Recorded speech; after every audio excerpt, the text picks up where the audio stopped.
I've learned now, like everyone says, start your own business, be your own boss, but you're not your own boss. Every single customer is your boss. Yes, yeah. But also when you start a company, enter it with a plan to sell, because no one ever wants to do something forever.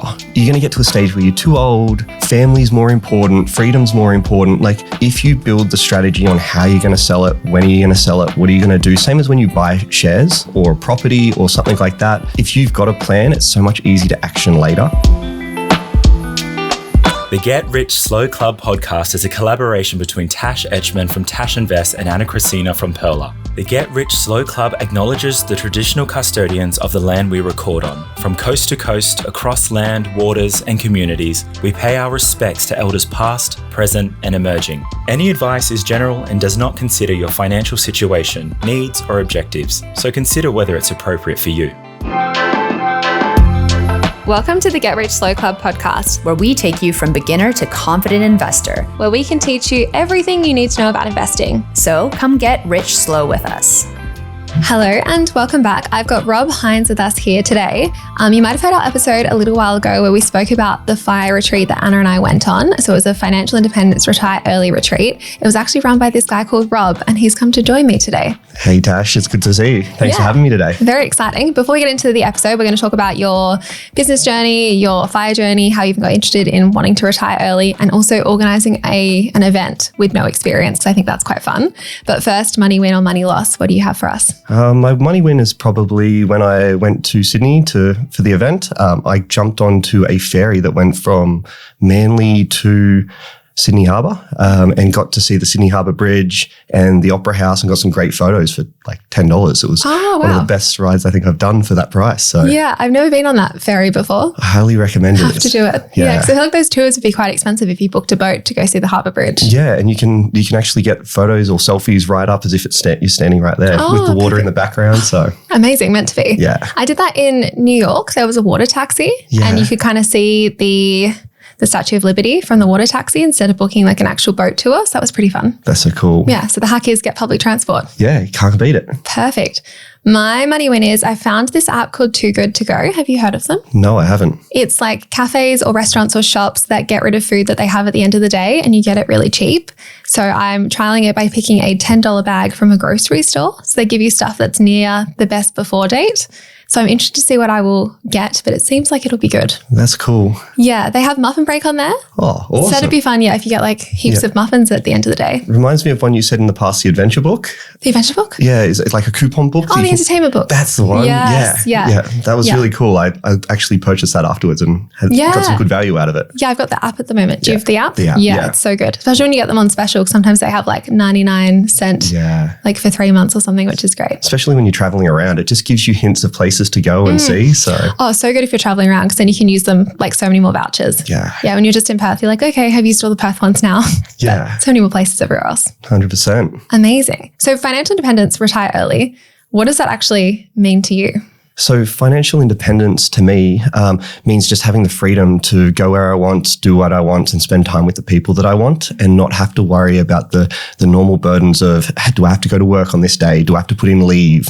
And just give me the freedom to spend time with the people I want to spend time with. And at the moment you're driving from Sydney all the way to Perth, which is a pretty hefty drive. Yeah. So I bought a car in New South Wales because it worked out to be cheaper. Really? Than hiring one? Yeah, well, it saved me because I didn't have to hire one. I didn't have to buy a flight back. And then also I'm traveling to Americans who came to the event. So this way I get to give them a road trip all the way to Melbourne, show them some sights and see some cool things.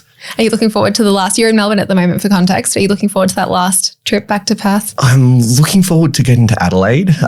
So along the way, I've been planning some like social catch-ups with people, which has been really cool. But the drive from Adelaide to Perth is like 31 hours. Solid, yeah. I think people forget how far away Perth is. Yeah, like even when I bought the car, I did not comprehend just how far I was going to have to drive. But I got a good audio book to read and listen to. And amazing. Can't wait. What was your first full-time career? What made you actually want to, you must have been working a job, but you're like, wow, I really don't like this. I need to retire early. Was that kind of the start when you got into fire? What job were you working? So I was working as a plumber. So I started off as my plumbing apprenticeship back when I was 16. Didn't have a car license. My boss picked me up. Oh no, sometimes he would pick me up, but most of the time I had to get to his house, whether it was the bus, train or walking. And then he would take me from there. What got me into wanting to retire was just from a young age. I think I read the book called Rich Dad, Poor Dad, and just somehow opened my eyes to be like, okay, I don't want to work forever.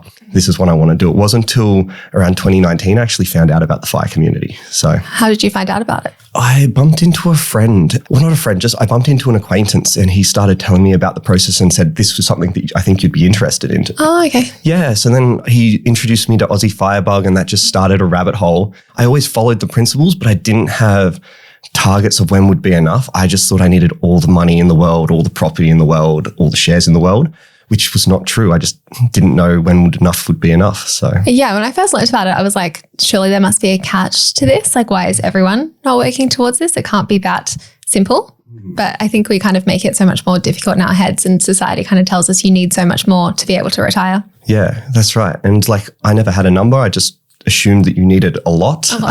And I kept moving that goalpost further and further down the line. But yeah, coming across fire, it helped me decide what is enough and it just gave me the freedom. I didn't actually have to get to that number before I started living a better life, which is really important. What's living a better life look like to you? Spending time with friends and family. Back to that freedom piece again. Yeah, it really doesn't matter where you are or where you go. I could be in Italy, I could be in France, I could be in the States. But what I find makes something truly magical is the people you're around, the community you're with, because I can be sitting at a cafe with a really good friend having the best time of my life. It doesn't matter if I'm in Australia, if I'm in Sydney, I'm in Melbourne. What matters is who I'm with. So, yeah, definitely. Yeah. So nice to realize that now and be like, okay, that's what I want to drive my life towards. Yeah, 100%. Yeah. I felt like that a bit as well because I used to work a lot too in different jobs, and then I kind of quit to work for myself, and I found that really challenging and being like, oh, I've got all this free time to think about stuff now and what do I actually want to do with my life. And missing all those social connections that you have at work is quite hard as well. And being forced to actually find the people you want to hang out with is a huge difference to just passively being social at work. Well, you are who you spend the most time with. So, yes. You spend. That quote. Yeah, it's a great quote. You spend all your time with people who don't prioritize these things, you'll let it fall. Same as if you spend a lot of time with people who eat bad food, you'll eat unhealthy. Yeah. Because it's just there in front of you. Yeah, definitely. And having friends who like to exercise more, and it's let's go for beach walks for our catch up, or come to Pilates with me. It makes it so much easier. 100%. And yeah, Pilates, hikes, walks, they're amazing. And a lot of the fun things are cheap or free. Pilates, a little bit expensive, but still a great way to spend your time. Can be ways to hack it. I love ClassPass. Have you tried that? No, I haven't. It's an app where you can access classes in multiple different gyms, but I find that's often cheaper because they have sales on off-peak times. So you buy credits and use credits for Pilates. But some of my Pilates classes are $10 each, which is quite good for a reformer. That's amazing for reformer. So would recommend ClassPass. Yeah, sweet. And especially if you're not working a normal job or you work shift works, then you can go at 12 p.m. on a Thursday. Yeah, especially if you travel around. It seems like I can use it in multiple locations, which would be great. And not just Pilates, there's gyms. You can get massages as well. Yeah, right. I think I got a massage for $60 it worked out to be, which is pretty good for Australia. Yeah, that's amazing. All right, I'll have to look into it. Yes, it's very good. So going back to your journey, you're working as a plumber. Yep. What was your next step from that? Were you working for someone? So I started my apprenticeship when I was 16, worked for a small company, which was great, had great bosses, enjoyed my job, but, being an apprentice, I didn't get paid very well. Yeah.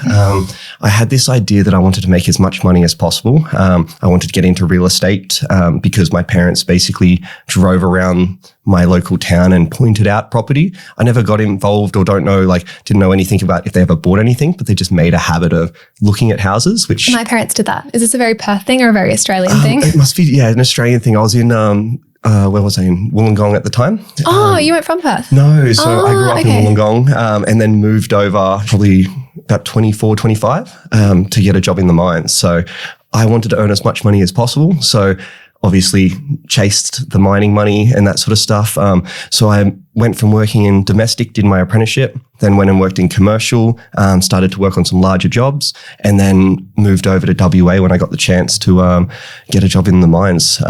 Didn't do FIFO. I actually did residential, which I think is extremely underrated. Like if you can move your family or yourself to a place where they cover your food, your accommodation, your housing, your pretty much all your basic needs, you can save a lot of money. Yeah, that's what my parents did when I was younger. So we moved around with my dad quite a bit for his work. But I think it seems like they don't do it as much these days. Am I wrong? Or is it just FIFO's become a bit more popular? FIFO has become really popular, but more due to demand. A lot of the companies are pushing residential.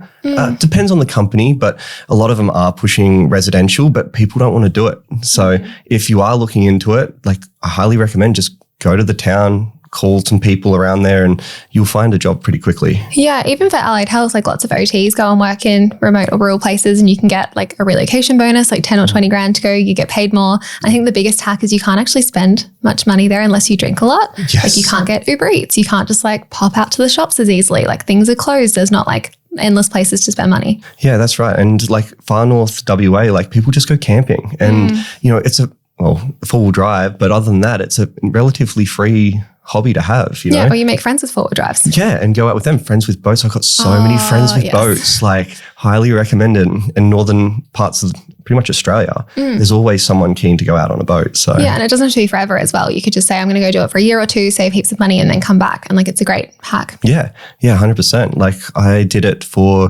7 years, which is probably a little bit too long for most, but that's because I really liked it up there. Like I had friends, I had a community, I loved what I did. So yeah, it lasted a bit longer. The community aspect is really good as well because I feel like we miss that in bigger cities. Like it's hard to find a community. You don't know everyone. You don't really know your neighbors that well. I feel like in those smaller towns, you can kind of get to know who actually lives there. Yeah, exactly. And it's the community that makes the place fun, you know.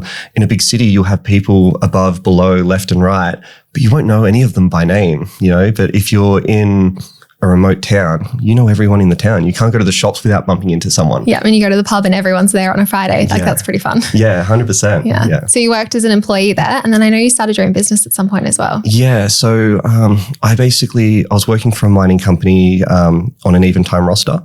What's that mean? So basically to simplify it, I work sort of like 5 days on, 5 days off, or 7 days on, 7 days off. And you were residential doing that? I was residential doing that. So you get the FIFO perks without being FIFO? Yeah. And it's great because like you get the freedom. So like a lot of people would go camping, a lot of people would go fishing because they would work there 5 days and then I'd have 5 days off to go travel. Living the dream. Yeah, it's a good lifestyle. It's hard work for the people. It's not the easiest places to live sometimes because they can be hot, they can be remote. You can't just buy things, you have to order everything in. Yeah. But with that, like I had a lot of free time because I was a workaholic back then. And I had people who said to me, hey, can you please do this renovation for me? Brett was my first client and he was actually at the Tribe FI event. And he's like, can you just do this renovation for me? I kept saying no, I didn't want to do it. I wanted to enjoy a little bit more freedom in my life. But I ended up doing it. And he had friends who came over and they were like, oh, you're doing such a good job. Can you do my reno? And the next thing I knew, I was doing like 4 or 5 renos, working flat out, and it just continued to grow from there. Yeah, amazing. I remember you telling me a story where you had is it a unicycle thing? How do you even describe what that is? That's a hard question. So I have what's called like an electric unicycle, and it's like a one wheel. It's like a bike, but with one wheel, and you ride it. Highly recommend it for anyone that lives in the city. Like some people who are good at them can go up and down stairs. Amazing. It's the best way to travel. Great fun too. But yeah, we didn't have enough vehicles and I had to give my vehicle to one of our employees, but we kept getting call outs, which were pretty easy jobs. So I grabbed a plunger and rode out to people's houses on the unicycle. Amazing. I love this so much because today that would be such a good marketing hack if you have a TikTok of you just like wheeling around with a plunger. Yeah, 100%. Perfect. I didn't think of it that way. I just didn't want to fork out for another car. Yeah, fair. Like frugal from the start. Yeah, you know, and debt can be a double-edged sword as much as, you know, it can help you grow. You don't want to be owing money that you don't need to, so...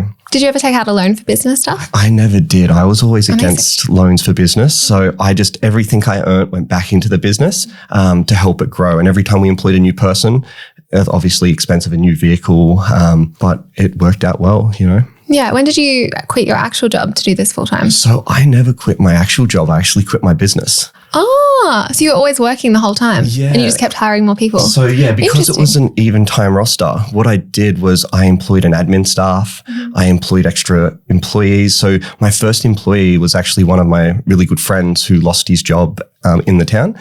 And he's just said, hey, Rob, can I come work with you? And at the time I had more work than I could do, had no idea what I was doing about running businesses or anything, but I was just like, I need help, sure.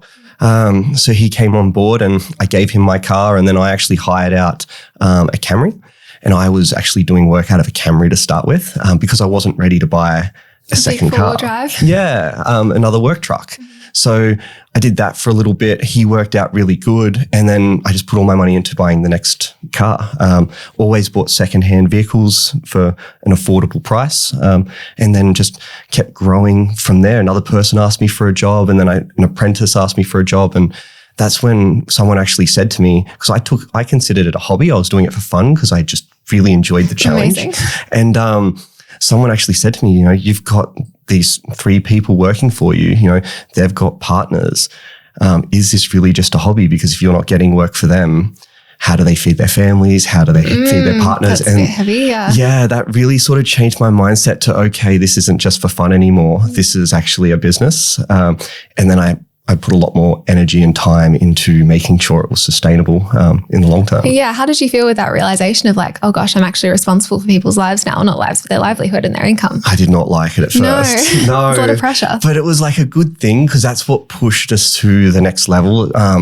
It's so funny because you talk, big companies always say it, like the people at the front line know the best solutions for the problem generally. And my team, what we did at the time is I had a list of jobs. We actually used a program called Trello.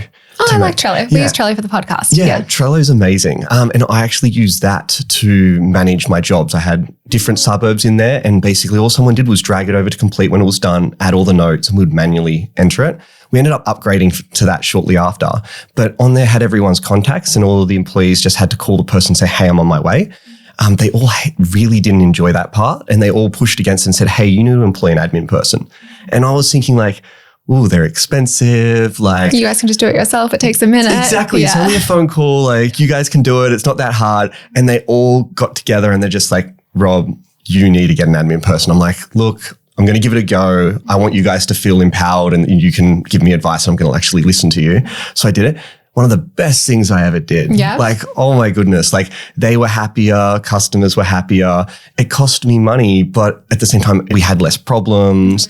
The day just flowed, like they got more work done in the day. Mm-hmm. And it really just goes to show that even if you don't believe something's a good idea, sometimes just try it. Like, what's the worst that can happen? If it doesn't work out, you tell your customers, oh, we trialed something new. It didn't work. Let's try this now instead. At least my employees know that you've taken on like their feedback. So that was always the worst when I worked like regular jobs, when it felt like you were never ever listened to. Yeah. And it's compounding too, because when it's their idea, they value it so much more, and the company doesn't just turn around, or the employees don't turn around and just say like, not my company, not my problem. Mm-hmm. And the happier that's what really made the business grow. It wasn't me. It was the people that worked there. And because it wasn't for me, like it was never about making money for me, because I had my other job on the I'm side. shocked that you still kept your job the whole way through. I don't recommend it to anyone. No. Like I worked all the time. Like there was times because obviously at first we started off as a plumbing company, and I had like real estate agents or people call me up and would be like, hey, our toilet's blocked. We really need it fixed. And I was at work working a 12-hour shift. And I was like, look, we're fully booked up at the moment. I'm really sorry. But if you like, I can get there at like 6:30 in the afternoon. Oh, wow. So you're working after work as well. Yeah. But the thing is, they're like, wow, this person's willing to come up after hours. Really, I just couldn't get there sooner. And I just did it on the way home. It worked out great for me, but everyone loved the fact that I was willing to put that extra bit of work in. Yeah, that you didn't have to wait forever for it. Yeah, but I was doing like 18-hour days some days. And I don't recommend that to anyone because it's sustainable for a short period of time. But if you try to do that long term, it definitely has a big toll on your life. So, yeah.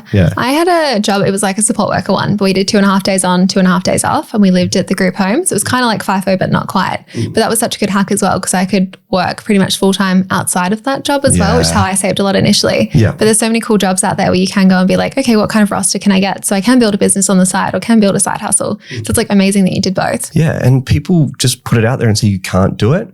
But there's so many different jobs out there. There's so many different options out there. And a lot of the times now, like a good employee is so hard to find. Like I've learned now, like everyone says, start your own business, be your own boss. But you're not your own boss. Every single customer is your boss. Yes. Yeah. Like, and yes, you can go to I'm not doing work for you. You might be able to cut like 20% of them.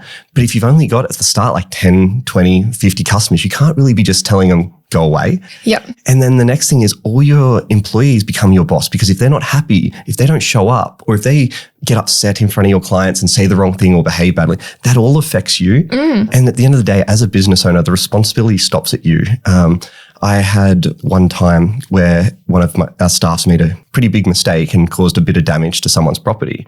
And the owner was so mad at me, like rang up, yelling at me, very upset. But on the flip side, it wasn't like we made the mistake. And I learned from that as well by just owning it and just saying, look, I'm really sorry. I wasn't there, but we're going to get to the bottom of it. But in the meantime, I'm sending someone right out now to resolve the problem. And then we'll reassess it once we find out what actually happened. Perfect. And not being defensive. Some people get so defensive with stuff like that. Yeah. And like I also had customers who would, and like we took photos of everything, which was great. But I had some customers who would say like, hey, you didn't replace these taps. Here's the photos. And we sent photos. We looked at our record log and asked our tradies like, hey, they said you didn't replace these taps. And like, we did, here's the photos. So I sent them back. I'm like, actually, we have photos of them changed. And the guy, he was really nice about it. He's like, oh, that's cool. Like I removed them from the laundry and put them there to get an extra set of free taps. Did they admit that? Yeah, he admitted it to me. And he's like, it's really good to see you take good record keeping. What? And I was just like, we would have gone back and fixed it at our own cost if we didn't have records and photos. They admitted that. Yeah, I ended up catching up with him. Really friendly guy, but he just believes the fact that if you're not running a good business, it's your fault. Oh my God. Okay, lesson. So take record of everything. Business can be cutthroat. So yeah, what? That's wild. Yeah, but because we had photos, it was great. It was fine. Yeah. Wow, I'm shocked that someone would actually admit that. Yeah. Wow, people. People, everyone comes from different backgrounds, different experiences. What I consider normal is not normal to someone else. So. Yeah. You mentioned getting burnt out before. Like that sounds like you were working so much. But did you have a point where you were like, this is too much and I can't do this anymore? Yeah. So I got to a point where I just couldn't keep up with everything. We had staffing, we had problems. I think you said you had like 16 staff at one point, which is crazy now that I know you were at work still. When I got out, I had 16 staff and like, it was all because of my, like the admin teams just kept the whole thing afloat for me. Like, there is no admin roles are one of them jobs where no one knows, well, I never knew what they did. And most people don't. They just expect them to go on the computer and sort something out. But there's so much that happens in them roles. And the difference between me doing it, which takes 2 hours, and someone who actually knows what they're doing taking 10 minutes is the difference between a company like surviving or failing. And someone who's good at it. And it's really hard if you're making all the decisions and you're like fatigued and you're like, oh my gosh, not another decision to make. Versus someone just doing it for you is so much easier. Yeah, 100%. Yeah. And so, I was really worn out. I started reaching out to other companies to ask for some advice on like what to do. I love this. Can you talk about like how you reached out to companies? Because some people find this really hard to actually reach out and talk to someone. Like how did you go about it? Yeah. So I found this easy, but this is because I had no choice at the time. I needed to improve. But what I did is I went to the local plumbing suppliers or whoever's a specialist in what you do and just said, who's the best plumbing companies with 1 to 5 employees, or who's the best plumbing company with 5 to 10 employees or 15 to 20? And wherever I was, they'd give me a list of 4 or 5 names. And then I just called them up and said, hey, my name's Rob. I've been told by X supplier that you do a really good job. I run a business here. Any chance I could buy you a coffee? Amazing. And compliment them and then ask them for something and then offer them something in return. Yeah. And like a lot of times I couldn't get a hold of them. But then once I went on to LinkedIn, which I don't really have LinkedIn, so it was difficult for me, and found out their name, I just called back up and said, hey, like I know John's the owner. Any chance you could just transfer me to them? Perfect. And they did. Like when I didn't know who their name, they wouldn't do it. But yeah, so that worked really well. And I kind of found like out of every 10 people I spoke to, 8 were more than happy to talk to me because we all like talking about ourselves. Like it's just human nature. 1 out of the 10 would be like, no, go away. And then the other one was like, I don't want to share my secrets. Why would I share it with the competition? Yeah, fair. But do you want to learn from them 2 people anyway? Like no. You want to learn from people that aren't scared that you're going to come and take their work because they're good enough at what they do, And there's always stuff we can learn from other people as well. Like I find it in my industry as well. The more you talk to people, the more you learn and you share ideas. It's not like we exist in silos. We're not going to work together. Yeah. So from doing that, I met this really amazing plumbing company, which has since then grown to be massive. From what I understand, they do a really good job. I've lost touch with them a little bit lately, but they recommended a book called The E-Myth.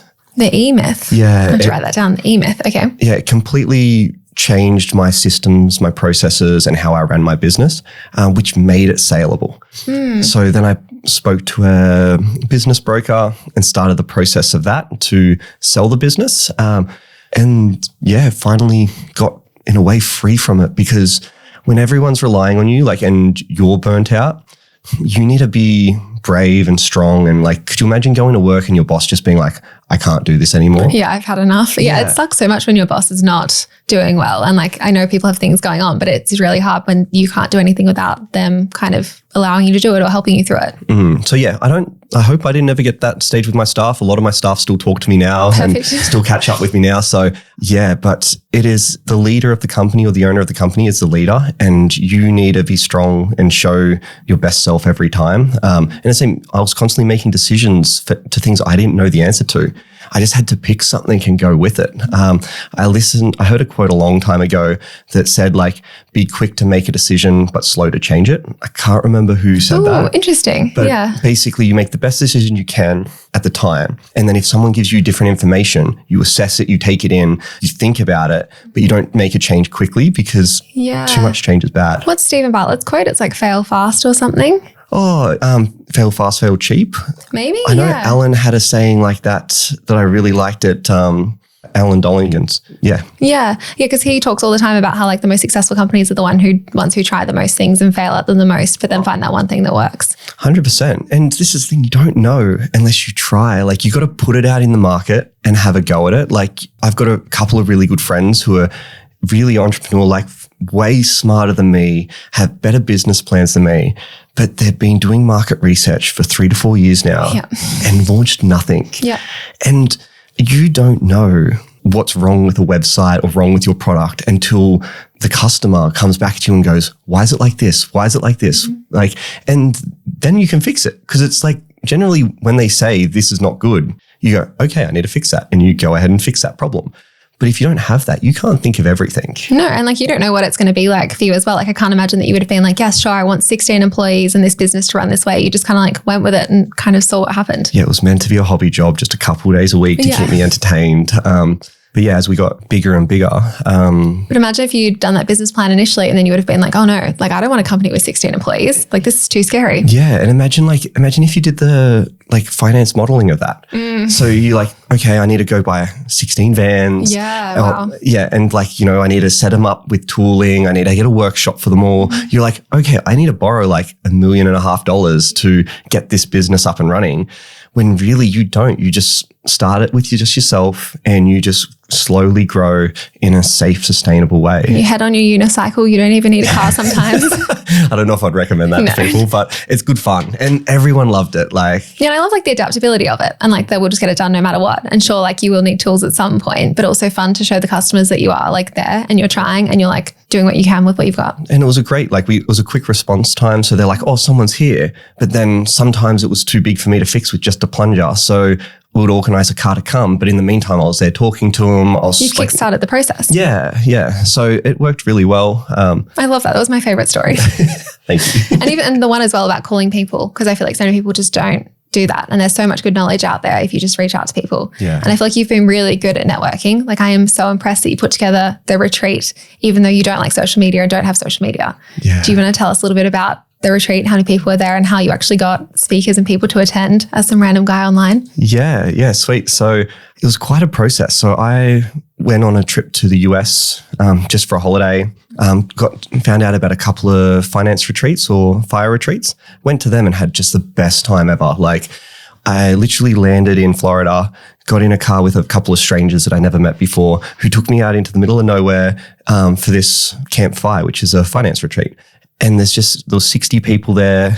We all spoke about finance. We all shared our stories and we just had a great time. And then from there, they were like, oh, do you want to go on a road trip to Cincinnati for a trip or an event called Economy? And I was like, sure, why not? Like, I don't have to be home.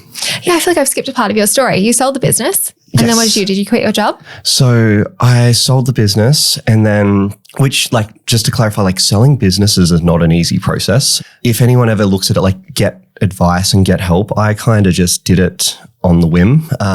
So you didn't like the sales process? Yeah, so just make sure you look into the sales process and what you do and how long you are going to stay into the company to keep it running and get all them sort of conversations lined out. But also when you start a company, enter it with a plan to sell, because no one ever wants to do something forever. Like, you're going to get to a stage where you're too old, family's more important, freedom's more important. Like, if you build the strategy on how you're going to sell it, when are you going to sell it, what are you going to do? Same as when you buy shares or a property or something like that. If you've got a plan, it's so much easier to action later.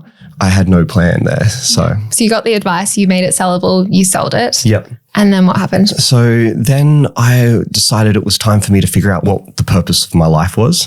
Big question to figure out. Yeah. Like How old were you when this happened? Don't quote me. I think 31, 32.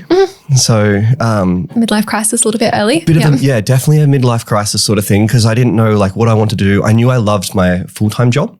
And I wanted to keep that. But I went to them. Well, I was on the fence if I wanted to keep it, but I did enjoy it. Now I look back, I know I really liked that job.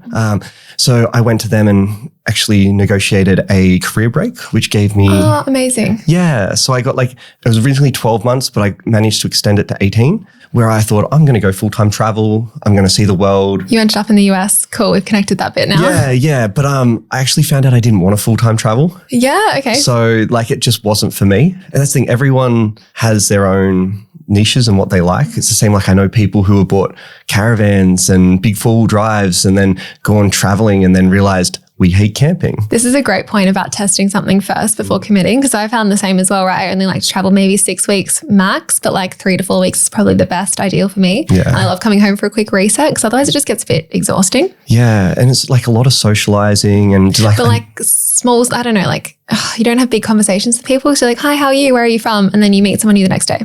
Yes. Yeah, you can't build real friendships and connections while traveling. I've made a few really good friends, but the thing is, I'm not going to see them until I go back to the States, which is a big driver of when I went to all these events, I met some amazing people. And they're all like, why don't you run Tribe FI in Australia or some sort of financial event in Australia? We'll come. And after leaving there and leaving all the new friends that I made and the deep connections, I was like, I need this in Australia. I can't afford to fly to the States every single year just to see my friends, which is kind of where this all kicked off. I was super lucky. So my first day of economy, I was umming and ahhing if I should do this or not. And then we were doing kind of your speed friendshipping groups. Speed friending. Yeah, we were just sitting at tables and asking questions about each other. So I was introducing myself, and one of the Americans across the table was like, oh, Rob, don't forget to say you're going to start Tribe FI in Australia. And I'm like, oh, I don't know if I'm going to do that. I probably won't. It would be really cool. I'd like to have it in Australia. And the guy sitting next to me just looked at me and went, oh, that's really cool. All right, I'm going to come. And I'm like, thank you, random stranger. Okay, cool. I don't know who you are. Yeah, not a clue who this guy was. And then he's like, you know what? I'll even be your speaker. And I'm like, thank you. Okay. Thinking, who's this crazy guy? Yeah. Anyway, an hour later, he gets up on the stage. He was one of the main speakers for the event. And I'm thinking, oh, thank goodness I was so nice to this guy. Yeah, thank goodness I wasn't oh, okay. Yeah, that's right. And spoke to him after, and without Alan, this event would have never happened, because he just kept giving me the encouragement. Because like you said, I don't have a social media presence and I don't really want one. This is my first podcast, pretty nervous about that sort of stuff. You're doing well, but yeah. Thank you. So I didn't know, I didn't have any contacts or ways to get to sell these tickets to this event that I was now running. So I just started going to fire catch-ups. I reached out to, before this as well, I decided that I needed a community around me of like-minded people, people who were close to or approaching their fire numbers and that sort of stuff, looking to retire, because I found we work so hard to get to a number just to find out we're not living our lives. And then you get there and you're like, okay, what do I do with my life? While looking back, even if it took me an extra 10 years or even 15, I would have rather insert hobbies, insert fun times, and not worked running my own business and working a full-time job. There is no need for that. But at the time I thought that was the only way, because I had no one to to look up to, really. I didn't have anyone else following this journey. So from that, I decided I needed to find people who are already living the life I want to live and try to bring them together and build my own little community or my own little tribe. Oh, your own little tribe. Yeah, it feels like you've done that. Do you think you've done that? I think so. We had nearly 60 amazing people at this event. And seeing the people who helped you run it as well, like your friends from Port Hedland, like that was so wholesome to see as well. Yeah, like I could not have done it without Chris, Carl, Sachel, without you guys. Like there was no way that event was ever getting off the ground. Like it was such a big help just having you guys there and so much energy they brought. Like it was, and just standing up on stage, like to put this in perspective too, like I only decided about 6 months before this event I was running it, and I had never stood on stage and given a speech before. And you were great. You were such a natural. Oh, thank you.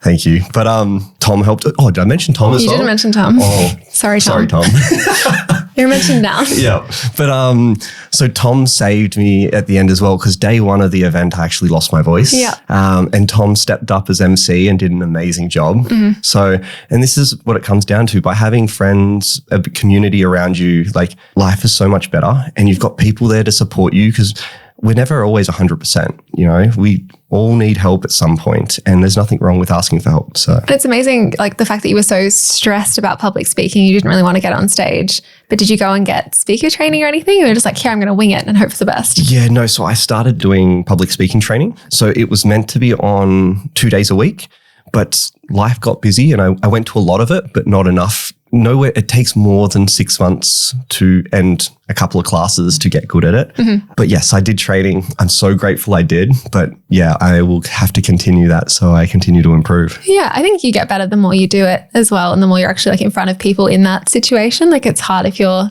I don't know, there's like less pressure in the training environments versus like, oh, okay, this actually like matters right now. Like I found I've gotten a little bit better at it the more I do it, and you get more, I don't know, less anxious about it and less stressed. But like, it's amazing that you gave it a go, because so many people wouldn't do that. Yeah. And I'm still surprised that I did. Like if you spoke to me a year ago and said, hey, Rob, like you're going to be standing in or running an event where people are going to be coming to listen to you and your speakers talk, I would have laughed. And they're flying from New Zealand to the UK and the US. Yeah. Like incredible. And that was the coolest part. Like you look at the spread of people, like we nearly had 50-50 male to female. We had like only 25% were from Sydney. The rest came from all other parts of Australia and parts of the world as well, which was super cool. Like hearing how Americans plan for their retirements and what they've done to retire, or meeting people from the UK that have done it. Like just meeting anyone that's fired as well. There was a good chunk of people who were actually already retired traveling around. Like that's who I'm traveling with now. So with a couple of the people from the retreat, we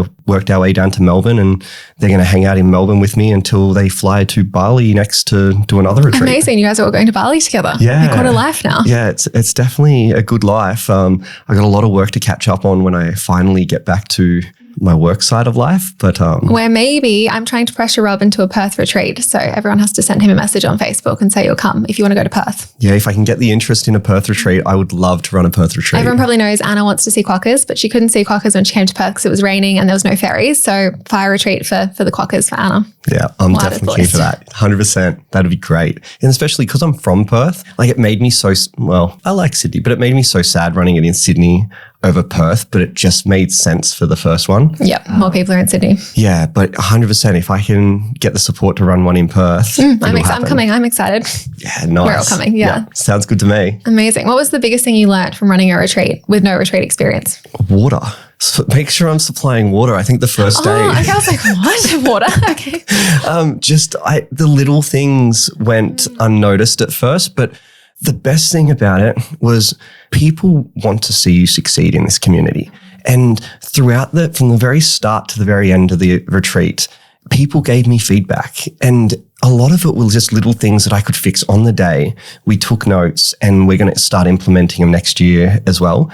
Everyone, you think you need to have it perfect, you need to have everything ready for everyone when they get there. But people, if you just say to people, hey, this is my first retreat, this is my second retreat, if you see anything along the way that you think could improve it for next time, people want to help because they want to go to next year's event and to be bigger and better and more fun. And you made it so easy to give you feedback. Some people aren't very approachable in terms of feedback, but I feel like you were so open to it the whole time that it was easy to be like, hey, where's our snacks? And that was another good one. Or the tomato sauce. The tomato sauce, there will 100% be tomato and barbecue sauce next year. Yeah, but that's all good. But yeah, it's like a credit to you for being open to that and like making it a friendly space where people can approach you with that information. Yeah, well, without feedback, we don't grow. So, yeah. Amazing. Well, I'm so excited for Perth and everything else that's coming up. Thank Are you hosting any other fun things in the meantime? We're going to run another one in Sydney in November. And other than that, just lots of free catch-ups for people to do. So on our Facebook page, I've started sharing all the different events that are happening around Australia. And I'm assuming this won't be released next week, but next week we've got catch-ups happening in Adelaide, Melbourne, Sydney, Brisbane and Perth. Yeah, amazing. All around Australia. Yeah, and I won't be there for all of them. Like people are actually running them themselves now, which is super cool. Hopefully we'll get photos and we'll share it and it'll continue to help the community grow. Yeah. I was really surprised by how inclusive the community felt. Like I feel like when you go to events, often it's quite cliquey and you sit with like similar people and people kind of break off into their groups. This is the first time I've spent a weekend with a group of people and everyone's spoken to everyone all the time. I sat with someone different like every lunch, every dinner, and it's very rare to find that everyone wants to be friends with everyone. That's awesome. So it was amazing. Good to hear too, because that's my goal. Like my goal is like we won't grow the groups to more than that sort of size because I want everyone to be able to meet everyone and you'll spend more time with the people you click with, I guess, a little bit. But with that size group, people aren't going to break off into little groups and not share their knowledge and experiences with each other. And everyone was just happy to chat about money straight away. Like I could ask people what they earned and they were telling me. It was amazing. It's great, isn't it? Incredible. Yeah, they weren't like, oh my gosh, you can't ask that. They were just like, okay, here's what we earn. It's great. And it's the best thing about having a community that help each other out rather than pull each other down. Like everyone there just wanted to help this event work, help each other grow. And that should be everyone's goal. If we can lift everyone up with us, isn't that the best outcome for all? Yeah. Amazing. Well, this has been such a great episode. Thank you so much for joining us. What's the Facebook page called? So the Facebook page is just Tribe FI Australia. And we have a website, which is tribefi.com.au. I don't know. Maybe one of the others. We'll check. We'll link it. I'll try and remember to link it in the show notes, but find either one of those. TribeFi somewhere. Yeah, thank you. Yes. Awesome. Well, thanks so much for joining us. Thank you for having me. It was great to see you. Yay. Thanks so much for joining us. If you found this episode helpful, please rate us 5 stars, write a review, or share with a friend. If you're new to investing, make sure to listen to our first 10 episodes. Follow us at Get Rich Slow Club or Tash at Tash Invests or me at Ana Cristina.